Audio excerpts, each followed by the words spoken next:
அன்பே சிவம் மனமே குரு என்றுணர்த்திய குருவே போற்றி. எனக்குள் இறைவனை உணர வைத்த குருவே போற்றி.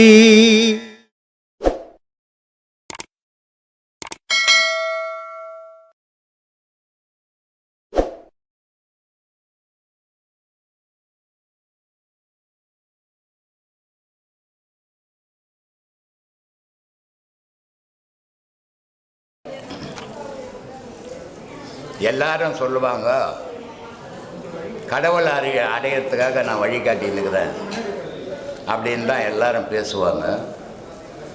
இது வரைக்கும் நான் உலகத்தில் கடவுளை பற்றி அதிகமாக பேசுனதில்லை.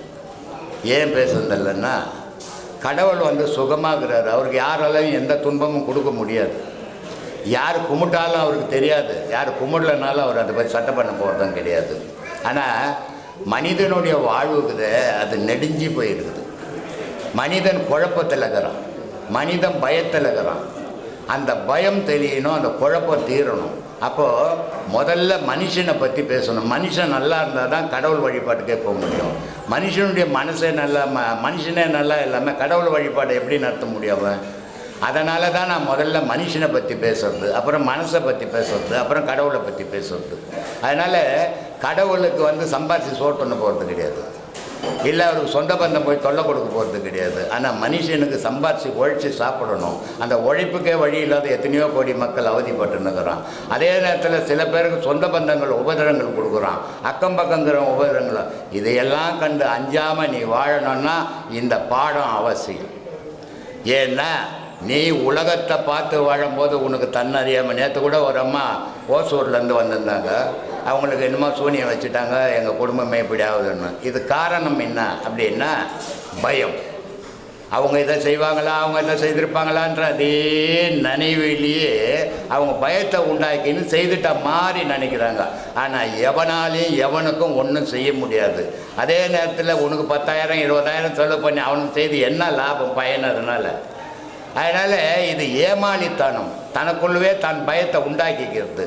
அந்த பயம் போகணும்னா இந்த உபதேசம் அவசியம். இறைவனை விட உலகத்தில் பெருசு எதுவுமே கிடையாது. அப்போ இறைவனை நீ முழுமையாக நம்பினேன்னு சொன்னாக்கா எந்த பயமும் உனக்கு வர. பேய் பயமோ, பில்லி பயமோ, சூனியம் பயமோ, இல்லை மற்றவன் என்ன செய்வான்ற பயமோ உனக்கு கிடையாது. உன் வாழ்க்கையை இறைவன் நிர்ணயிப்பான். நீ இவ்வளோ காலம் இது வரைக்கும் இப்படி வாழுனிட்டு அந்த வாழ்க்கையை வாழ்ந்துட்டு போகணுமே தவிர அடுத்தவனை நினச்சி வாழும் போது உனக்கு தன்னறியாமல் ஒரு பயம் வரத்தான் செய்யும். அந்த பயத்தை போக்குறது தான் இந்த கலை. இந்த யோக கலைன்றது அந்த பயம் போயிடும். எனக்கு யாரும் ஒன்றும் பண்ண முடியாது, கடவுள் இருப்பான், என்னை காப்பாற்றுவான் அப்படின்ற நம்பிக்கை வர்றது தான் இந்த யோக கலைமா. அதனால தான் இவ்வளோ பாடுபட்டு இவ்வளோ கத்தின்னுக்கிறேன் நான். சொல்லுமா. போன மாதம் அவர் பேட்டி கொடுத்துருந்தாரு, எங்கள் ஒய்ஃப்லாம் கிண்டல் பண்ணுறாங்க அப்படின்ட்டு. போன மாதம் போலீஸ்காரர் எங்கள் ஒய்ஃப் கிண்டல் பண்ணுறாங்க இந்த பாடம் பண்ணுறதுன்னு சொல்லியிருந்தாங்க. நான் தான் அது கிண்டல்லாம் பண்ணல, ஒரு பயம்தான். எங்கே இந்த சின்ன வயசுலேயே விட்டுட்டு போயிடுவாங்களோன்னிட்டு. அதுக்கப்புறம் தான் சொன்னாங்க இங்கே இந்த மாதிரி பாடம் வாங்கினேன், அதுக்கப்புறம் நானே வரேன்ட்டு இப்போ எனக்கே ஒரு தெளிவு கிடைச்சிருச்சு. நான் பல பேர்கிட்ட பேசும்போது சொல்லுவேன், நான் இந்த உபதேசம் வாங்கிட்டா என்னமோ முன்ன ஒரு 1000 வருஷத்துக்கு முன்னே குருக்குலம்னு வச்சுன்னு இருப்பாங்க. இந்த ஊருக்குள்ளெல்லாம் இந்த உபதேசங்கள்லாம் கிடையாது. குருமார்களும் ஊருக்குள்ளே இருக்க மாட்டாங்க. அவங்க தனித்து ஒரு குடியில் போட்டுக்கின்னு அங்கே இருப்பாங்க. அப்போது இந்த ஞான பாதையில் போனன்றவங்களை எடுத்துன்னு போய் அங்கே விட்டுடுவாங்க. 10 வருஷம் அவங்க ஊருக்குள்ளே வரக்கூடாது, அந்த குரு கூட தான் இருக்கணும். அப்போது அந்த பாசங்கள் இல்லாமல் போயிடும், மனம் மறுத்து போயிடும். அப்போ அவங்க ஊருக்குள்ளே வந்தால் கூட யாருக்கிட்டும் ஒரு உறவாகவே கொண்டாட மாட்டாங்க, ஒரு உருவமாகவே பார்ப்பாங்க. அப்படி இருக்கும்போது அவங்க காட்டுக்கு போவாங்க, இங்கே வருவாங்க. இங்கே குடும்பத்துக்குள்ளே இருந்துட்டு எந்த கொம்பனாலையும் பொண்டாட்டியை விட்டுட்டு போகவே முடியாதும்மா. எதை ஒன்றாலும் விட்டுடுவான், அம்மா விட்டுடுவான், அப்பா விட்டுடுவான், பிள்ளைங்களை கூட விட்டுடுவான். ஆனால் பொண்டாட்டியை விட்டு எவனாலையும் போக முடியாது. போனாலும் அவனால் வாழ முடியாது. அப்படியே புருஷன் போனாலும் பொண்டாட்டி நிம்மதியாக வாழ முடியாது. ஏன்னா அதனால தான் சொன்னான் திருமணம் பண்ணான். இது 3 பேர் சேர்ந்து நடத்துகிற விஷயம். இந்த பொண்ணு வீட்டுக்காரன், புள்ள வீட்டுக்காரன், இப்போ பொண்ணும் புள்ளியும் சேர்ந்து 3 பேர் ஒன்று கூட்டுற இது திருமணம். அப்படிப்பட்ட திருமணத்தை அவ்வளோ சீக்கிரம் இப்போ ஏதோ பேப்பரில் பிரிச்சுக்கின்னு ஓடிடுறாங்க. அப்படி பிரிச்சுக்கின்னு ஓடுறது இல்லை. சாவர வரைக்கும் ஒரு திருமணம் நடந்ததுன்னா அந்த பெண்ணுக்கு உரியவும் தனியாக போயிடுறோம். திருமணம் நடந்ததுன்னா பிள்ளைக்கு உரியவனும் தனியாக போயிடுறான். ஆனால் இந்த ஆணும் பெண்ணும் சேர்ந்து ஒரு குடும்பமாக உருவாக்கி அவன் ஒரு சந்ததியை உருவாக்குறான். அப்படிப்பட்ட சிறப்பான திருமணத்தை கேவலமாக ஆக்கிக்கின்னுக்கிறாங்க இப்போ இந்த காலகட்டத்தில். அதனால் இது யாரும் பயப்பட வேண்டிய அவசியமே கிடையாது. உனக்குள்ளவே உன்னை தேடுறதுல எங்கே போயிட்டு நீ இமயமலையில் போயிருந்தால் கூட உன் பொண்டாட்டி மேலே உன் வீட்டு மேலே தான் ஞாபகம் இருக்கும். அதனால் அதெல்லாம் ஏமாற்றிக்கினுக்கிற வேலை, அதெல்லாம் நடக்காத காரியம், எவனாலேயும் முடியாது. சும்மானா பொய் சொல்லிக்கின்னு பயம்புத்திக்கினுக்கிற விஷயம். பயப்பட வேண்டிய அவசியமே கிடையாது. கடவுளை தேடுறதுல என்ன பயங்குது? கோவிலுக்கு பண்ண ஓடி போட்டு மாட்டானப்போ. ஓடி போகிறவனுக்கு இந்த பாடமெல்லாம் தேவை, தானாகவே ஓடி போடுவான். அதனால் யாரும் பயப்பட வேண்டியதே இல்லை. தைரியமாக அந்த பாடத்தை பண்ணலாம். அது ஆணாக இருந்தாலும் பெண்ணாக இருந்தாலும். ஒரு விஷயத்தை மட்டும் சொல்கிறேன், இது பெண்ணு உபதேசம் வாங்கலை, ஆணும் உபதேசம் வாங்குறான். அந்த பெண்ணு அந்த ஆணுக்கு தடையாக இருக்கக்கூடாது. அதே நேரத்தில் பெண்ணு தெய்வ வழிபாடு அவங்க வீட்டில் பரம்பரையாக இவ்வளோ நாள் எப்படி கும்பிட்டானோ அப்படி கும்பிட்றதுக்கு இந்த ஆணும் தடையாக இருக்கக்கூடாது. அப்படி இருந்தால் ரெண்டு பேருமே நிம்மதியாக வாழ முடியாது. அவன் போக்கில் அவன் போட்டோம், உன் போக்கில் நீ கும்பிடு. நாளைக்கு ஒரு நாளைக்கு அவன் போகிற மாதிரியே நீ போனோன்னா வந்துடு, அந்த பாதையிலே போவோம். ரெண்டு பேருமே நல்ல நிலைக்கு போகணுன்றதுக்கு தான் இந்த வழிபாடே இருக்குதும்மா. சொல்லுமா. அதுக்கப்புறம் நானும் 7வது மாதம் முதல் உபதேசம் வாங்கிட்டேங்க. வாங்கிட்டு நல்லா போயிட்டுருக்குது. ஏகப்பட்ட மாற்றம் நல்லாவே போயிட்டுருக்குது. நானும் அப்படி தான் பண்ணேன். அவர் உபதேசம் இது தியானம் பண்ணும்போதெல்லாம் ஒரு மாதிரி டிஸ்டர்ப் பண்ணிகிட்டே இருப்பேன். ஐயோ தியானம் பண்ணிகிட்டே இருக்காங்க, நம்மளை விட்டுட்டு போயிடுவாங்களோ, குழந்தை குட்டி எல்லாம் இருக்குது அப்படின்ட்டு. அதுக்கப்புறம் தான் கொஞ்சம் புரிய வச்சு பயப்படமே சிறப்பாக இருப்பேங்க. ஏன் தெரியுமா, சின்ன சின்ன மனஸ்தாபங்கள் கூட இந்த பாதையில் போகிறவங்களுக்கு வராது. இதெல்லாம் சகஜம் உலகத்தில் அப்படின்றது புரிஞ்சிடும் உங்களுக்கு. இதில் வராதவங்களுக்கு அது புரியாத சின்ன விஷயத்தை பெருசாக்கிடுவாங்க. அதனால் இதில் இருந்தீங்கன்னா புருஷன் பொண்டாட்டி 2 பேரும் இருக்கும்போது சிறப்பாக இருக்கும் அந்த குடும்பம்.